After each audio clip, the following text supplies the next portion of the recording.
I'm Adrian Manns, live from the Money Show Las Vegas, and my next guest is David Morgan of themorganreport.com, and this is going to be a little different than some of the other interviews that we've done.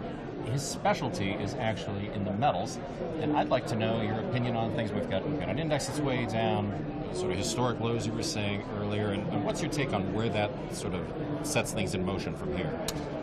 Well, I divide kind of my thinking between like the financials, which includes the stock market and the bond market, and actually they track together, which they used to not.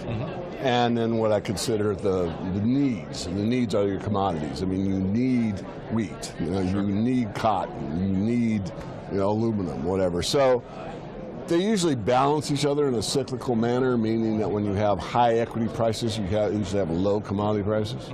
And if you look at it in a more specific manner from a financial only perspective, and you look at the money metals, you're talking about gold and silver, and gold is the most negatively correlated asset to the stock market. Now, most people will give you the long version of it, it's the anti-dollar, and that's true to an extent, but actually if you really deep study it, it's a inverse to basic economic well-being. So in other words, the stock market is high, gold would be low. Gold is high usually says that we have some economic issues to address. So how much is sort of the geopolitical environment right now affecting your analysis of where these markets are headed? Well, I'd love to ignore it totally. Yeah? but it plays a great deal into it. And that kind of is the, I'll call it the leading edge of the analysis. And what I mean by that is the fundamentals, and of course technicals will play a part, but the fundamentals get bifurcated by political events.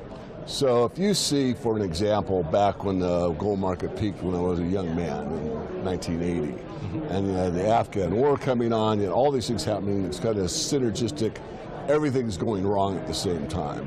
Gold reacted up and up and up and went parabolic, peaked January 21st, 1980.